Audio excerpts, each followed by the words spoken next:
Well, hello all, and thanks for joining us for our Portfolio of Diversity webinar in partnership with Bibendum. I'm Andrew Catchpole, editor of Harpers Wine and Spirit, and joined by a great panel today representing a good cross-section of the trade, and I'll allow them to invite them to introduce themselves in just a second. So what are we here to discuss? With sustainability, obviously a major part and a growing part of companies' ethoses and philosophies, and of continued interest, growing interest to consumers in terms of their purchasing decisions as well, who they choose to give their business to. We're going to look at how we as companies can work with supply chain partners to increase sustainable practices in order to build longer term relationships and aid others in their sustainable journey. So sort of paying it forward up and down the line, I suppose, and finding like-minded supply chain partners. So could I ask the panel to introduce themselves? A couple of points of housekeeping. Do ask questions at the Q&A function, and we will have a session at the end where we'll put those to the panel. If there's anything particularly pertinent that will go with the flow of the discussion, then we'll endeavour to answer as we go along. And we'll try and keep this to a concise 1 hour because we're mindful of everyone's time. So that's good. Okay, so taking it from my panel here, if we could begin with you, Harriet, would everyone mind just giving a brief introduction to themselves? Yeah, thank you, Andrew. Hello, everyone. My name is Harriet Kininmonth, and I am the Wine Trading Director for C&C Group. So the C&C Group is a brand owner and distributor, and in terms of the wine side of our business, we own Matthew Clark, we own Bibendum. We also sell to the off-trades, Bibendum off-trade. We have Tenants Direct in Scotland and Walker and Woodhouse as well for the independent retail. So we are working with around 400 wine suppliers and in our network around 58 million bottles of wine, just in terms of our size and scale. Everything from entry-level fine wine, scale producers, artisan producers, and everything in between. A reasonably formidable force in the UK drink scene. Next up, Jim, Ellis Wharton, a slightly different sized operation. Yes, hello everybody. I'm Jim Bust. I'm the retail manager for Ellis Wharton Wines. We are, quite rightly, as Andrew said, at the other end of the scale. So we are a fiercely independent, B Corp certified wine merchant based in the southwest. So Cornwall based. Our focus has been for a long time on having transparent, sustainable best practices across the whole of our business, and we champion working with smaller producers where we can. But we're customer and quality led, so we represent a lot of different wines in the UK. Yep, excellent portfolio. Okay, thanks. Barry, give us a few words about your role. Hi, Andrew, thank you. My role is to do bulk sourcing with a lead on sustainability in the BWS category at Waitrose. So I guess for most people know, we would be a premium retailer, grocery retailer, and we would over-index on wine, kind of fluctuating between 6 to 7% of the market. That's kind of us. I think that's about all you need to know, really, isn't it? Yeah, no, and a phenomenally important and growing area of the trade, actually. So, and I guess I would say, Waitrose is a partnership-based model started by one of the UK's kind of original sustainability experts, and that ethics and values remain part and parcel of the DNA of Waitrose business, which is why it's a matter fairly close to the business's heart and a key part of our proposition going forward. Yeah, it is very, very clear on the posters in the store. Just 3 minutes walk from my front door here, on the wall of my local Waitrose. So it's sort of paraded there for all to see. Vanessa. Hi, I'm Vanessa Stolz. I'm the head sommelier at Restaurant Pine. So Restaurant Pine is based in Northumberland, so 20 minutes from Newcastle. And in the first 9 months we opened, we straight away got a green star as well as a red star. So for us, sustainability is a big, big thing. We only have 9-table restaurants, so it's very small, but so we can keep the sustainability a lot more consistent as well. Fantastic, thanks. And partially continuing the restaurant theme, but also with a strong foot in the production camp. Rollo, do you want to say a couple of words about yourself and Journeys End? Yeah. Hi everyone. I'm Rollo Gabb, Managing Director and owner of Journeys End Vineyards, and also founder and significant shareholder of Harts Group, which is a number of restaurants in central London, Parafina, Quo Vadis, and El Pastor. Starting with Journeys End, we are a South African wine producer, focusing on the premium wine with sustainability and ethical production at the very heart of what we do. We're trying to really lead the charge on that front from where South Africa sits, being broadly off-grid for water and energy, and having some significant community projects going on in the village. So the raison d'etre of Journeys End as a business is really to be a force for good and to fix and help our broader community, which is very impoverished in South Africa. There we go. Thank you. And I think many out there will be aware of the absolutely incredible work you've done on that front, on the latter front, sort of aside from your broader sustainability ventures. Okay. Right, well, let's crack straight in. My first question is, how important is it to have a model for sustainability, and what can that look like? Who would like to pick that up to begin with? Or shall I volunteer someone? I can kick off with a couple of. So it's clearly very important to have models for sustainability and to know what you're aiming at. And sustainability varies dependent on where you are in the world. It's very, very site specific, and it's very, very category specific. Us in South Africa have a very different outlook on sustainability to someone saying Premier Cru Chablis. For us, part of the sustainability build or model is community in a very, very big way, and is dealing with poverty in a very big way. And job creation is very, very important. So my Premier Cru Chablis would maybe be a little bit different to that.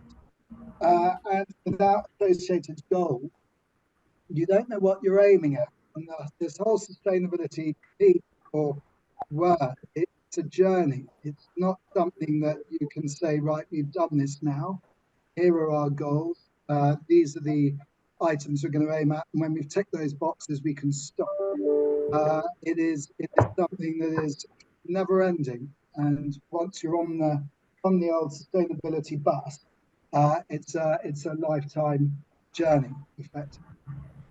Yeah, that makes sense. So the sustainability bus and journey. Jim, what's say the experience at Ellis Wharton? I mean, you sort of bought in early, as it were, and you've gone reasonable distances down the sustainable pathways. Do you want to sort of elaborate a bit more and suggest how that is sort of locked into what you do as a company? Well, yeah, absolutely. It's so we have invested. Actually, Charles, the owner, from when he set up the business, invested in looking for smaller producers that were working with transparent best practices, and that was our point of difference. So it's absolutely intrinsic to our business, and it has been from the very beginning. We've invested in B Corp because it's a fantastic structure. It encourages, as we talked about, the sort of constant cycle of improvement and questioning where you are and questioning up and down the supply chain of who you're working with. And it gives a very clear framework for our core values to be addressed. Yeah, we have our environmental report and our mission and value statements are available for anyone to look at, and that's a sort of constantly monitoring thing, and it's very important for us. Transparency, and obviously with B Corp, we've got a very solid relationship, and we'll definitely in a moment discuss more about working with your sort of supply chain partners. Anyone else want to pitch in? And what's you know, in the Harriet? Yeah. Yeah, I think look, it's it's just so critical. And I think, sort of speaking on you know, as a sizable business, there's a real responsibility. And I think it must reflect business purpose. It's not one person's job. It actually needs to be who you are. And you have to have the ambition to embed sustainability in everything you do. And so, you know, so C&C as an example, it's one of our 3 pillars of how we will achieve our strategy alongside brand and system strength. So it's absolutely critical, and needs to be applied at board level, in any kind of sort of scale business, or any business really, right from the top down. Yeah, so I'd like to pick up on that point and run it to perhaps you, Vanessa, and you, Barry. So in terms of actually in stating that, applying internally that ethos. I mean, how does that work? For example, at Restaurant Pine, how do you sort of get everyone on board with the program? Yeah, so obviously for us it's a very small scale. It's a bit different how we approach stuff, but it's definitely like it's essential to have a well-displayed set of sustainability goals, because it's consistent. Like, it provides a consistent target, measure our progress. But for us, it's like in the wine list, as example, I try to use mainly European wine to like reduce the carbon footprint. I will use mainly, my list is mainly British wines as well. In the kitchen, as example, they will only use local producers. We go forage, so it's hard work. It's not simple because you have to be careful of a lot of stuff. Like example, the cocks, I would then I collect them. I've got a little wall where I put them in. It looks super cute, but once it's full, I will send it to Recocked UK so they can recycle, and it's good for charity as well. So it's like little small things like that that we look after. And same question really, Barry, for partners at Waitrose. So from the drivers to the buyers, from the board to the those on the floor in the stores. I mean, how do you sort of infuse that ethos throughout the company's organization? Look, I think it's really interesting. You know, Vanessa probably has a slightly, you know, easier job. Small companies, you know, can enthuse that mission quite quickly. You know, in large organizations, it's definitely a real challenge, isn't it? You know, I was reading an Accenture report that said 93% of CEOs say sustainability is important to the company's future and success. So I think everyone acknowledges that it's mission critical, and you got, as I say, large organizations, and I think we're at a point where a lot of the E&S, as it's called in corporate jargon, ethics and sustainability, that often sits apart. You know, it's a person or it's a team in an organization who are, you know, coming up with goals and targets and objectives, and then they have to then go and try and influence everybody else in that organization to meet those, and that's hard. That's really hard yards. You know, we've all been tasked as buyers for a long time with buying the best possible wine at the best possible price. And we're moving into this much more, you know, complex world where you've got a bunch of different factors that are going on.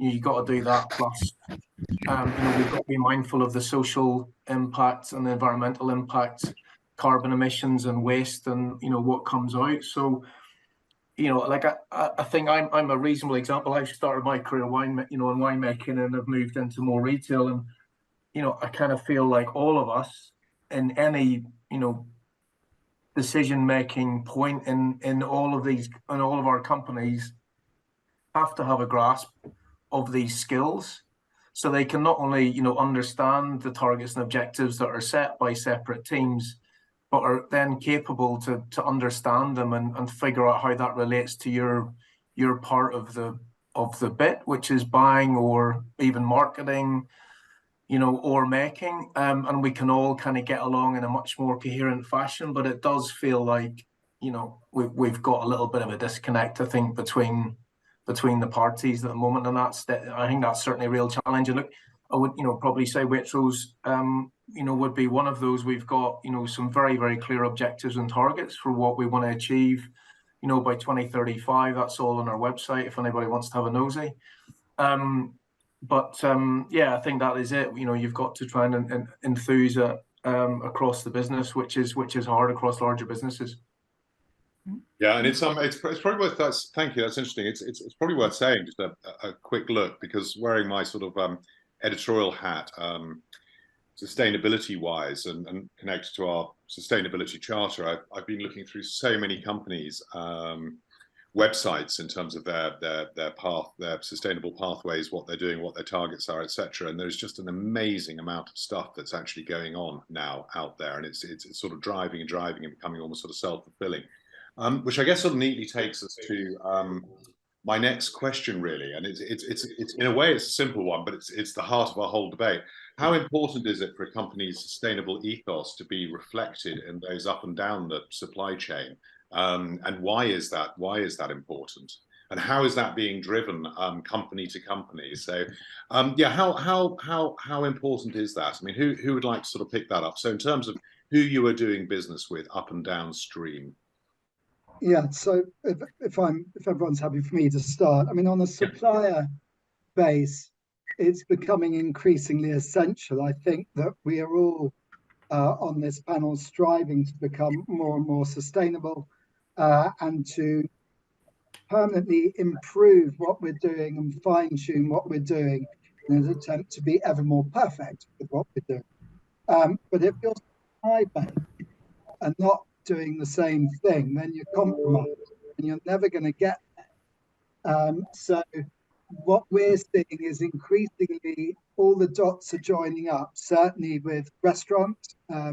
We're working very well with the Michelin Green Star restaurants actually in the Middle East at the moment.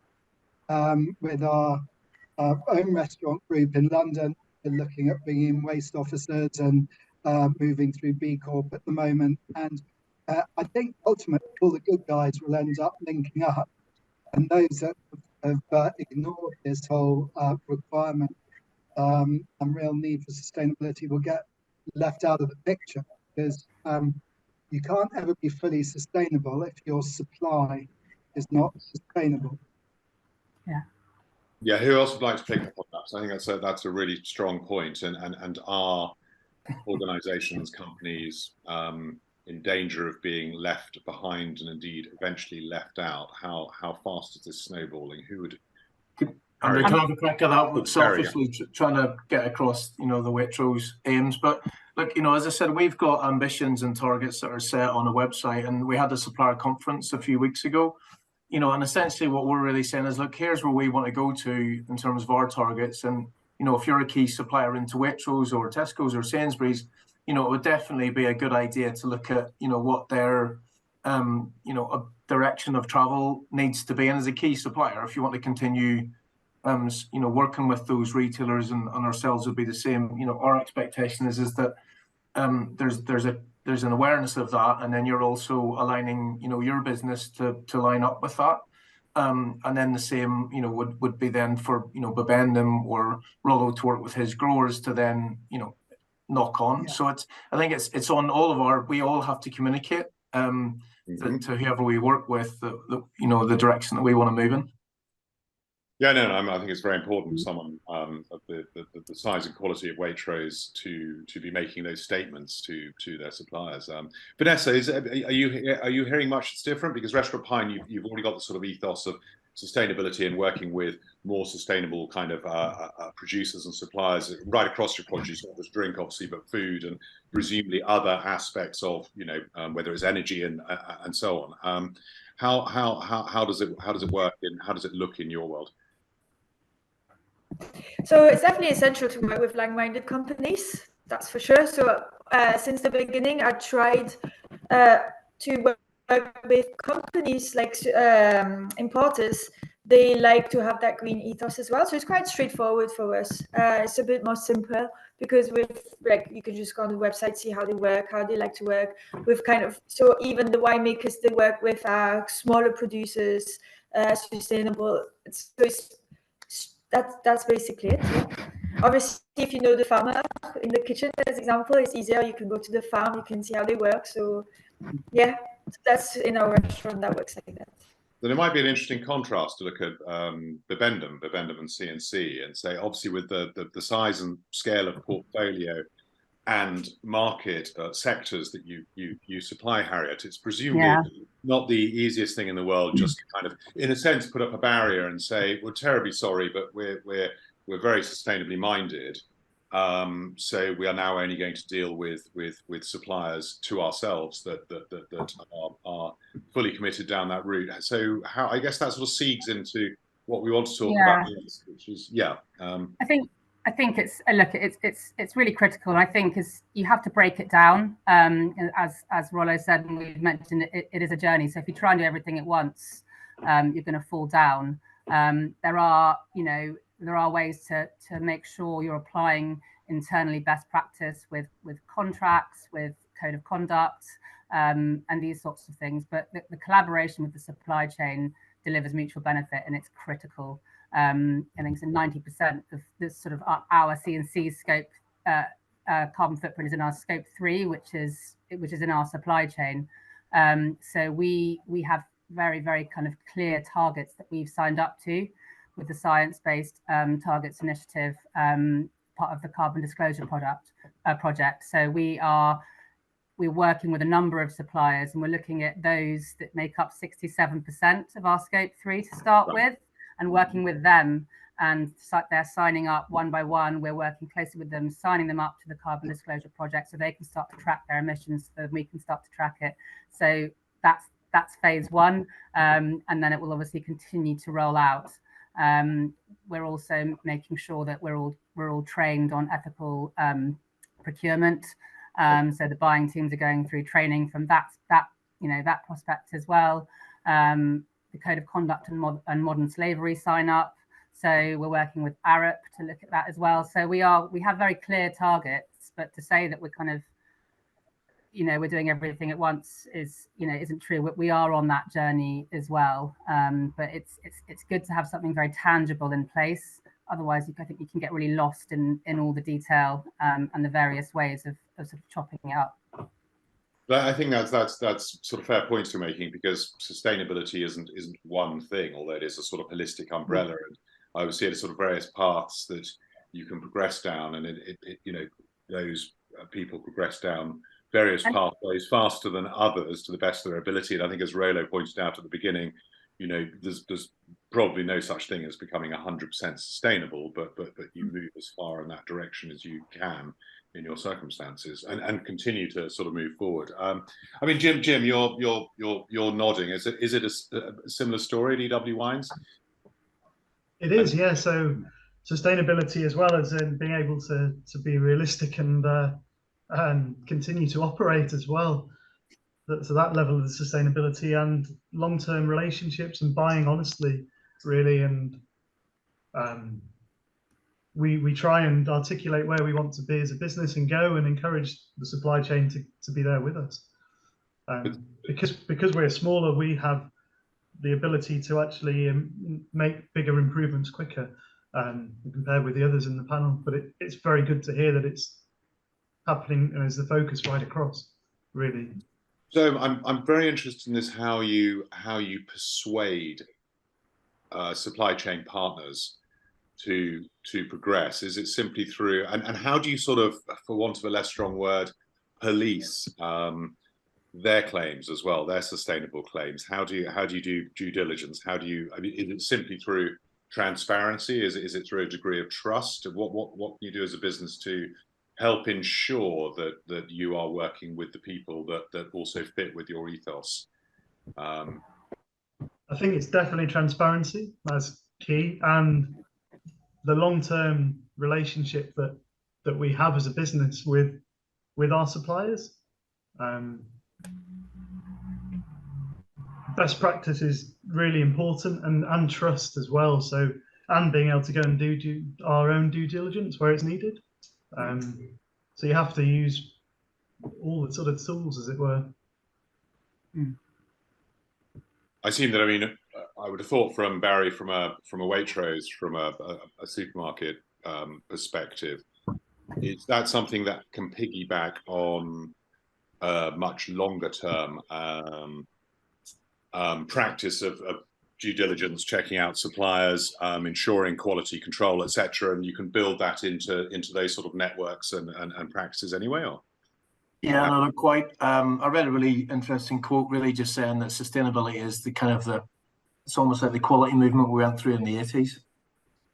You know, and there was, you know, so I think that sustainability will just become part and parcel of business, and it will require, you know, some certification, you know, some proper kind of third-party measure, which, you know, quite a few of the companies that we're seeing are using, you know, companies like 3Kale, isn't it? And, you know, some carbon calculators in order to, you know, to figure out the impact of their business. You know, you got people like KPMG also getting involved. So there's quite a bit of obviously action in that space. But I think you're right. I think it will become part and parcel of normal business, and it will be kind of treated and managed in a similar way as safety.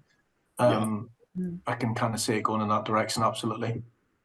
Then is it possible, Vanessa, for a much smaller business like Restaurant Pine, is it possible to do that? Is it possible for you to go and check all of your suppliers, all of the producers you're dealing with on a personal basis, because you're presumably not a huge team, and that can take quite a lot of resources. I mean, you may at Waitrose or at Bivendum or even EW Wines be able to have a team or dedicated person working on that. So how does that work for smaller companies? I think it's a little bit easier. I mean, because we're all in the same boat, and it's definitely smaller. Like as I said, our restaurant is a 9-table restaurant, so obviously it's hard work for everyone because you have to ensure that everybody works the way we want to work as well. They do it right, but we limit ourselves. Like as example, we have maybe 1 or 2 farmers really that we work closely, so we always keep an eye on them. The butcher as well, we have a very good relationship with those. So it's not it's hard, of course, because it's hard to work like that, but it's not as difficult, I think. It's the same with my wine. Like I have like suppliers. Like I know I can trust them because I know how they work, and I know also because I have been working with some of them for years now, so I trust them in a way. So that's a bit how I would say. Yeah. Andrew, can I just say it's a really interesting comparison with Vanessa's business, you know, comparing, you know, really small with you know, relatively much bigger. But I would definitely say that at the moment, I mean, you know, I'm still working with broad principles of what's good and what's bad. So I'm not saying it's complete guesswork, but, you know, we haven't got granular information on every single nut and bolt of supply chains. And I would guess Harriet and Rolla would even be the same. You know, we're kind of using, you know, as I say, we're using big principles about what means lower carbon footprint. You know, bottle weights is a great example. You know, we know that reducing bottle weight drops carbon at the moment. So we're just having to crack on and do that. But you know, I would say to defend Vanessa a little bit, you know, that's on a relationship basis, you know, and I think we're still we're a long way off every single part of the supply chain having this amazing, you know, set of information in front of them. Yeah, there are enough accreditations though out there now. I think you can certainly, if you are a producer or a bigger producer, you know, there got to be enough indicators out there for buyers and grocers, even restaurant groups, to see what people are all about. You know, with South Africa, we've got IPW, which is, I think South Africa is the only wine producing country to have a sustainability seal on all its products, and that goes all the way back into your growers. So if your growers are IPW, that means they are farming sustainably. And we have WITA, and then you've got things like Fairtrade, B Corp, all sorts of different markers there that will quickly tell you whether someone's on the right path or whether they're completely ignoring the whole process. It's a fair point. I mean, it's also been raised, I suppose, that there are almost too many markers. There are too many different accreditation schemes and so on. I mean, would it be easier to communicate all of this if there was, if there were fewer, or if there was some sort of umbrella standard that people could sort of check in with, the companies and individuals? that's what the Sustainable Roundtable are working on at the moment, is to come up with a globally recognised sustainability benchmark for wine and seal. So that's being driven by producers, retailers, journalists globally, who are coming together to try and define what sustainability in wine looks like, because the word is being used far too much and far too loosely, and it needs one common binding metric, in the same way that fair trade has a singular seal recognised logo. That is what the Sustainable Roundtable are looking to do. And one of their recent initiatives, just referencing Barry, was on glass weight, where they've recently launched the bottle weight accord to reduce, for people that sign up to it, to reduce the average bottle weight from a current 580, which I think is 580 grams, the industry average, take it down to 420, 420 or 450 by 2025, I think it is. 420 roll. 420, yeah. But I think we're currently 422 with journeys, nearly there. But will be by 2025. So I think things like that, it's just identifying where the problems are, glass being one of the major contributors to CO2 in wine production, over 50% the carbon footprint in glass. So, yeah. So it's interesting. One thing we haven't touched on actually is the end consumer, the normal punter. How much are they? I think it's voiced a lot that people are engaged with sustainability, that they're concerned about their environment, about the world around them. But how much is this being driven by the end consumer and their expectation? Or is this actually being driven as almost a preemptive thing in a way by trade itself? Because as I think we saw with plastic, which in the worldly scheme of things, overnight became kind of public enemy number one, to the point where, you know, biodegradable, recyclable plastic is more difficult to shift now. People dumping their plastic bags on, you know, sort of supermarket checkouts and so on, packaging. I mean, something like that could happen surely with glass very, very quickly, for example. How much of this is being driven by consumers, or how much is it a sort of the trade putting its house in order before it's told to do so or forced to do so? Just some general thoughts on that. It'll be interesting to hear from around the panel. My view is it's more of the latter, and it will probably swing and balance out in time. And we have done, you know, we've done some kind of surveys out to consumer surveys, and it didn't come up as high on the list as I think we thought. But that will change in time. So we really see it as we need to get our house in order. We need to work with our suppliers too, and we need to take the consumer on that journey and actually tell the stories, because I think that's the best way to engage the consumer, is sharing those incredible, authentic and sustainable achievements that so many of our suppliers have. And you know, we can educate, we can inform, and really hero, I think, what people are doing in so many different ways. And my view is that's the way that we will help, I think, accelerate the consumer engagement for sustainability. Yeah, couldn't agree more from this end. But that neatly brings us to another point that I think we'd all like to discuss, which is, how do we hero those people? How do we best communicate something that's quite diffuse, a sort of holistic concept in its broader sense, to the consumer and to others in the trade that maybe not, you know, haven't quite sort of picked up as much as they could have done so far, especially as we've been running through really, really quite difficult times, challenges to the trade coming left, right and centre, like I can never remember in my life over the last sort of 8 or so years. But so how do we actually do that? Can we bring forward any thoughts or demonstrable examples of how best to do that? Is it through the heroing of sustainable you know, partners or practices within your own business? Is it through a broader education piece? Is it how do we do that? How do we do that in our supermarkets, our restaurants, through our supplying merchants, from our producers? Andrew, would you mind if I went back one point? Of course, yeah. I do think at the end of this, if without a climate, like, we don't have an agricultural product. Yeah.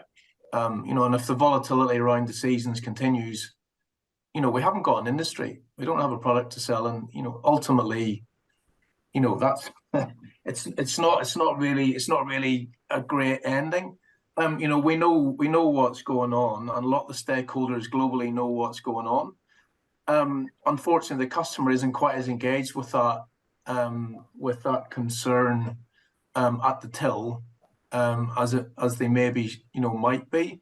So that's the really tricky thing for all of us to get our heads around, is how do we act in a way that is good for business and also takes us towards those longer term goals and ambitions around averting the continuation of temperature increases and the loss of our crop.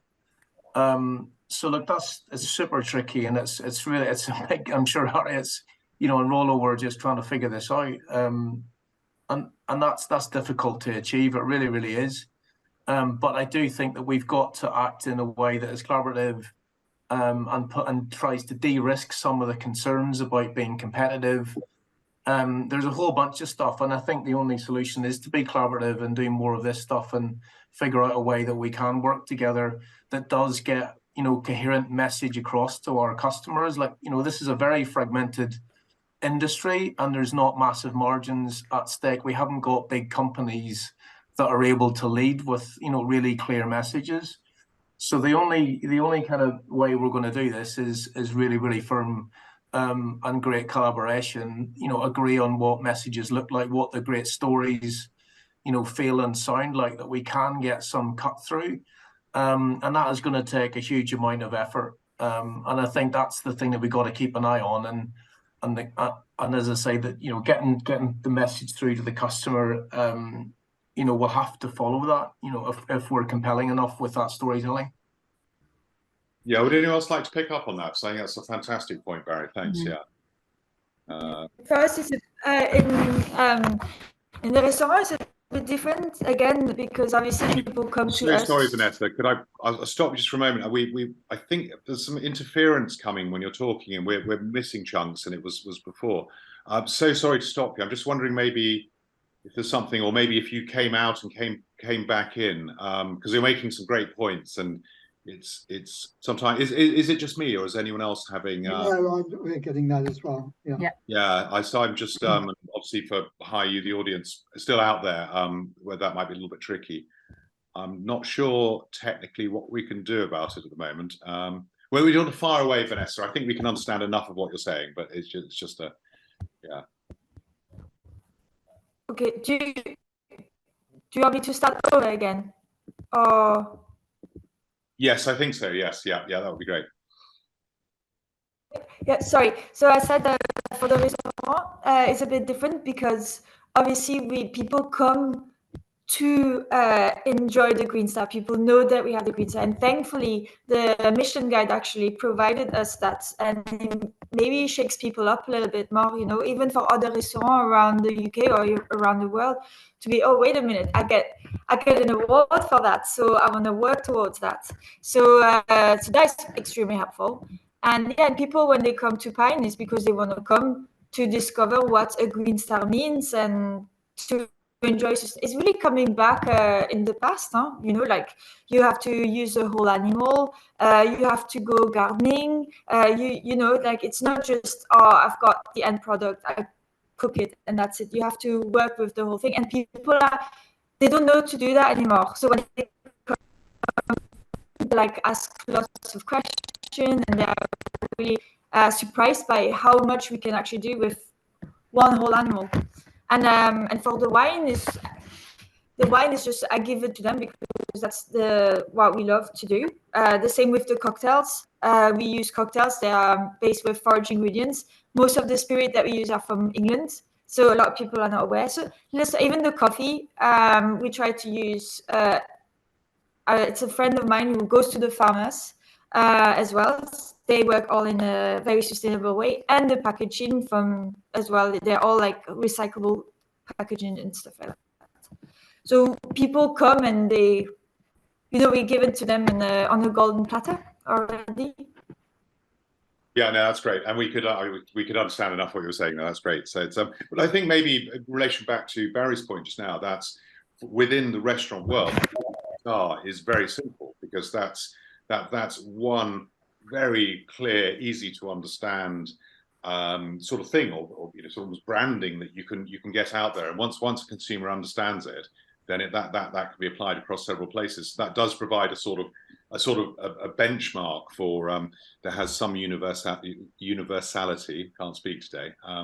Across restaurants, if you're seeking that out. We're just Jim.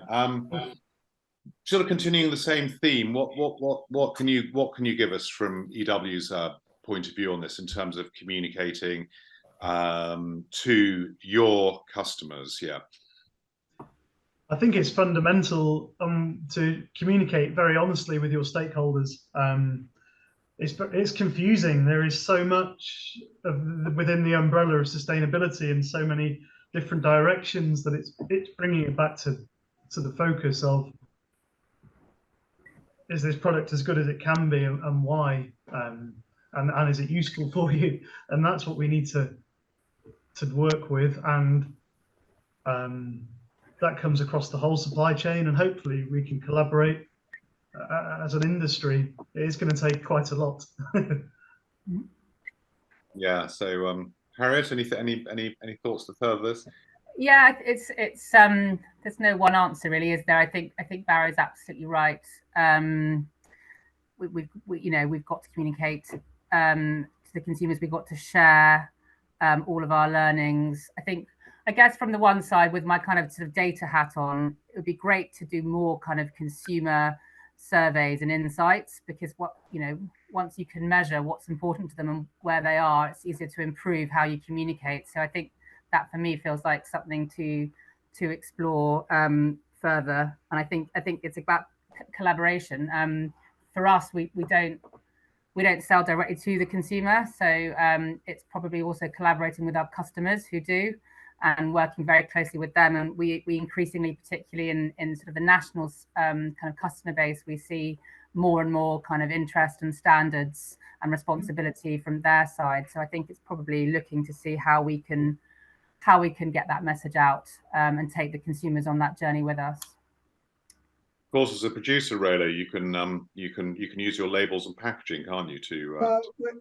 We can. So we've embraced things like QR codes on the back label to tell the story of different sustainability practices or ethical practices we've got going on, community programs, and so forth. For us, I think, just going back to a few points earlier, it's getting your house in order has got to be the first driving thing. Certainly for us as producers, we are all exposed to increasing climatic bad situations, freak situations. We've had twice in the last 2 months our annual rainfall in our vineyards, which happened within 24 hours. And as a producer, we're really just focused on trying to protect ourselves against these situations. So whether it's coming off grid for water, which we've done, fortunately, by catching all the rainwater across the farm and channeling it into dams. That was in response to Cape Town pretty much running out, or the Western Cape running out of water in 2019. So we thought, well, how can we try and shield ourselves from this and really look after water as best we can? And likewise with power, but and energy, where we've again had to, as producers, be self-sufficient. But as far as communicating to customers, the world is a big place, and every market is different. And there are many markets in the world where the consumers really have got not slight interest in sustainability even now, which is very sad and a shame. So as much as we bang the drum and go around giving talks and trying to explain to people about sustainability and wine, or what it could look like, there are many markets where there's just no interest or appetite for that yet.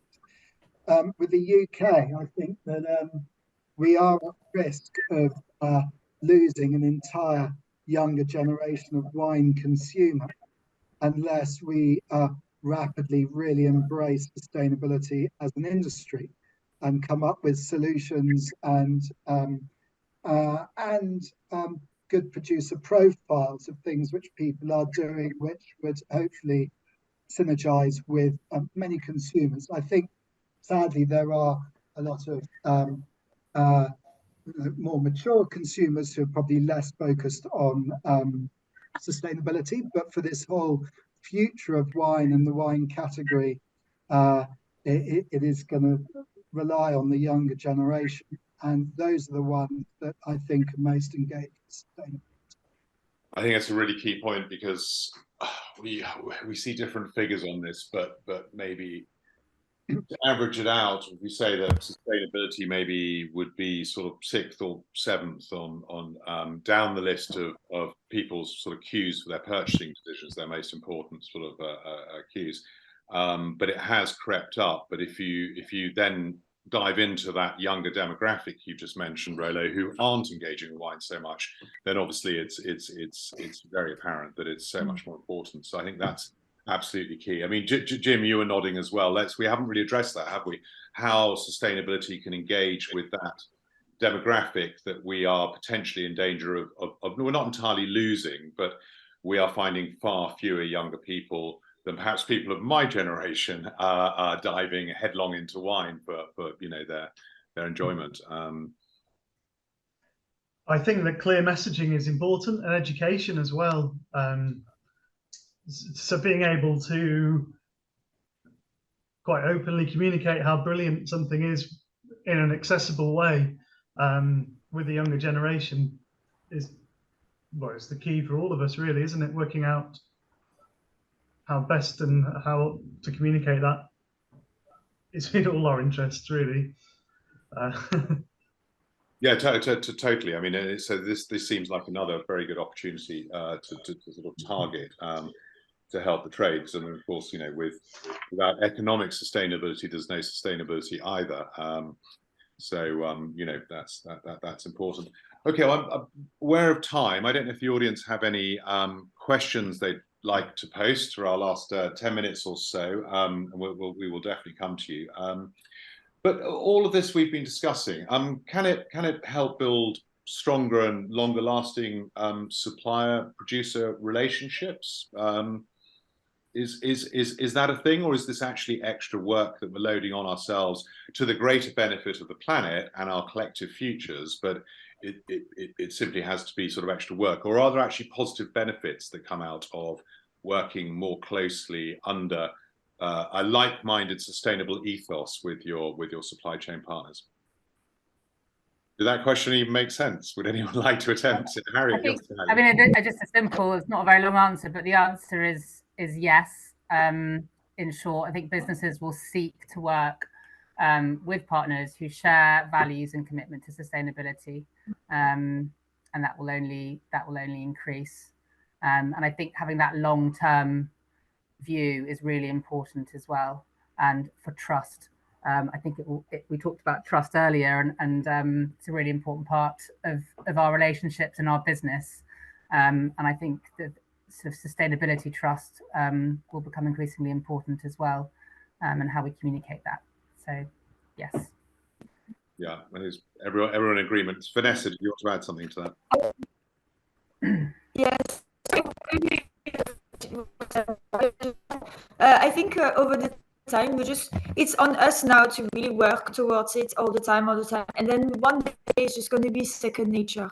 And it's because now it seems like, because we have been working for so long in a way, it's only been the last decade that we get a bit shaken and we're like, oh Jesus, we need to change so much stuff. And I think, imagine you have been working for 30 years the same way, and now you have to change everything. I think it's hard, but if we start in our, as you said, in our generation, for us, it's just the norm.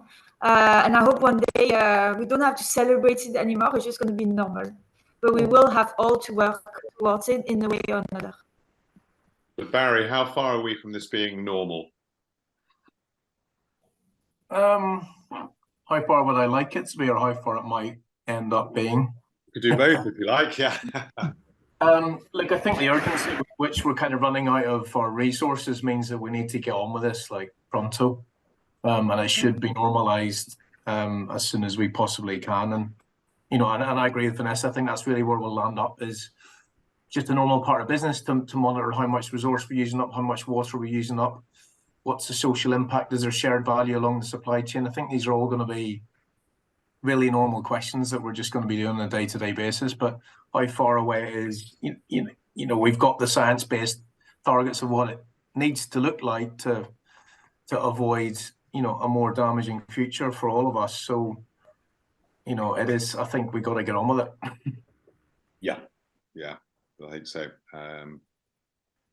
Okay, well, look, we've just had a quick peer of some great people and quite vocal people out there in the audience, but I think they're obviously just hanging on our every word without interrupting. So just another quick encouragement for anyone who'd like to ask any questions. But I think then I might begin to sort of move towards summing up, and I think or any other topics you don't feel that we've missed, but do come on board with that. But I think perhaps it might be useful if we could sort of formulate some sort of takeaways or the messages that we might leave our audience with. So who'd like to sort of kick off with that? I mean, Rolo, do you feel you could sort of summarize what? Well, I think the point that I'd probably make is it's never too late to start embracing sustainability. It's something that is very apparent and required now. And for me, it's all about linking the dots. So wherever you are in the chain, you need everyone around you to also be working in a sustainable way. So therefore, if you're not engaging sustainability in any meaningful way now, it would be a good time to start. And I genuinely feel that ultimately, hopefully, when we reflect on Vanessa's comment on normalization, where this will be normal, that is when all the dots are joined up, where everyone has adjusted their practices and become more efficient and more sustainable. And one of the fundamental things on economics that we've learned and are increasingly learning, both with my restaurants and with wine production, is that there are a lot of cost benefits in this as well. Now, if you change, if we talk energy, you can solve through the use of renewable energy, solar panels or whatever, or you can use less energy.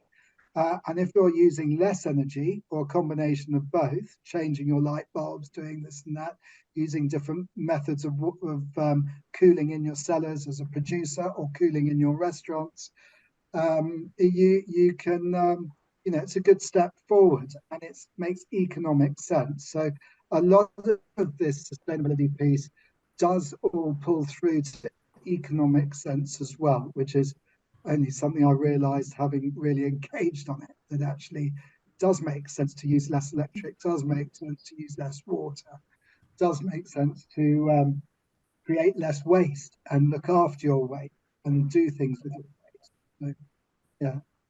Excellent, thank you. And I think that dovetails a little with a question that Emma Mitchell-Hyama has just popped up, which is if you could offer up one piece of solid advice to a business looking to start their sustainability and sustainability comms journey, what would it be? Harriet, maybe you would fancy picking that up first, and anyone else is welcome to pick it. I think it's probably ties in with one of my sort of summary points, and it's about it being part of who you are. So it's embedding it, really explore what it means to you and make sure that your people are on that journey from the outset.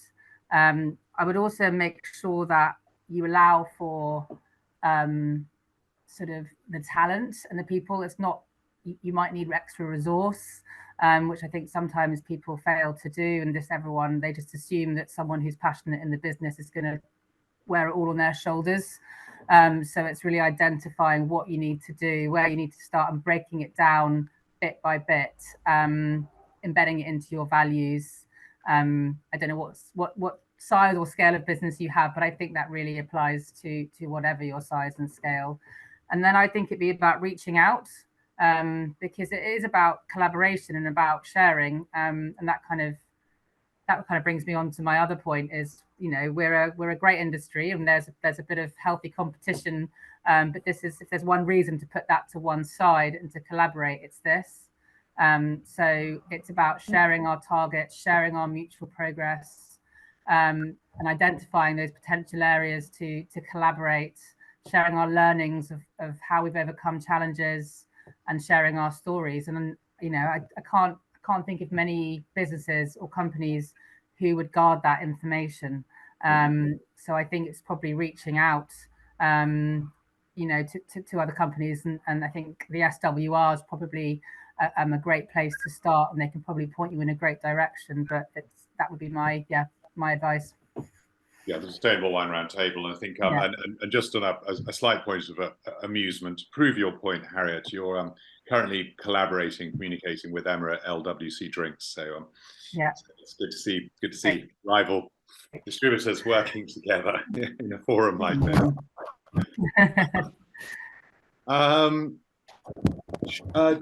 Jim, what about you? What would be your sort of your takeaways, or I suppose your giveaways in terms of those listening? And I think that's probably quite a reasonable point to sort of keep addressing, actually, how, and we've got another question actually about how to ensure accuracy and consistency in impact tracking and reporting. So again, these could seem like quite daunting things for a company to set out when it's beginning and in the early stages of the sustainability journey. Would you have any advice there as to how you implement and act on those? Well, we found the B Corp to be a very a good measure for our business, actually, of those. So it's the social, environmental, and economic. It's the whole of your business, and it's a very good place to see where you are at the very start of your journey. And it highlights how you can move forward. Transparency is key. Your accountability to actually say, oh, that's where we are, but this is where we want to be. And it's hard. These are hard things to focus on because they take the business's resources. But we have to be able to be committed to do that, really, as a collective, in order to improve. Yeah, no, fantastic, great. And hopefully that so the question was anonymous. I think someone possibly hasn't popped their name onto their for today, but hope that coming back to that, ways of measuring, I suppose. Vanessa, any summing up thoughts from you, and possibly pertinent to the on-trade, but not necessarily? Yeah, I would say for anyone who wants to start working more sustainable, take it easy first. Ask a question, what Harriet said, absolutely right. Like, always ask the people who already done it, because that can always help. Set goals, what you want to work towards with. Is it more, using less energy, or is it more in the kitchen, or is it, stuff like that? And I think, and the moment is like gradually, then you start, once you get something done, you adapt yourself, and then you can move something a bit different, and then you adapt yourself until you actually get to a point where, it's just normal again. It's like, it just becomes, you just take it easy first. Don't go straight on, like, I need to make everything green straight away. I think just step by step. That's what I would say. Start off with. Manageable chunks, basically. And once you've incorporated that and it becomes normalized, just a part of your routine in a sense, then you can look at, so possibly don't try and do everything at once, because it looks immense if you look at it like that. And I think I just sort of add from my point as well, perhaps it's worth mentioning that every small step also helps. It's not kind of, okay, well, there are still coal-fired power stations around the world being built, so what difference does it make if I make a change in my business? That I think I would put forward myself as being somewhat negative kind of way of looking at it, I think we all need to make the steps, the incremental steps, don't we, that we can ourselves. Barry, I don't know if you think that's nonsense, and also whether we put you in a difficult position, as other people have sort of summarised some of their thoughts, and having you last but not least for your own thoughts in summing up. No, look, I'll keep it brief, but I think I'll make 4 points. I think, look, if we want an industry, we got to act, we've got to do stuff. Collaboration's got to be key to de-risk the space and to communicate those key messages. I think sustainability is going to be normalised, and it's just something that we all do. And as Rollo said, I think it's really key is that this isn't all bad news. You know, there's cost efficiencies which can keep the commercial guys happy, you know, as well as some really rewarding outcomes that we can deliver from doing this, which, you know, not only makes people feel good, but you know, we can offer that, you know, we can explain that to people who buy our product. So there's a lot of good stuff in this, as well as some of the challenges about, you know, learning new skills and knowledge. But so that, I'll keep it brief, but that will be a quick summary. Yeah, no, I think that's great. And again, working back towards the you know, the cost savings and the sort of economic sustainability side of it as well, and that to be explained on down the line is fantastic. Well, I think we've covered a lot of ground. I hope there have been some useful takeaways, and I'm sure there are for you, the audience, and indeed the panel as well, getting together in a group like this and discussing through. It's always useful. We're not going to solve the world or issues surrounding sustainability in one session, but to keep moving the conversation forward, I think is incredibly important. So thanks as well to Bibendum for partnering with us at Harpers on this, and all of you, the panel, for joining us, and audience for tuning in. There will be a recording which will go up. It'll certainly go up on Harper's YouTube channel. Forgive me, Harriet. I might as well fess up. Will this also go up Bibendum wise? I think it should do. Yes, it should. It will do. It will do. Yes, exactly. So excellent. So it'll be possible to catch up and just ping me a mail, or Harriet, obviously, if you know you want to share with others ahead of that. So thank you very much, everyone. Thank you, audience, for joining in, and I hope you enjoyed the panel discussion. So that's our. Thank you so much for having us. Thanks, everyone. Thank you, Andrew. Thanks. Yeah, good to see you all. Thank you. Bye. Bye.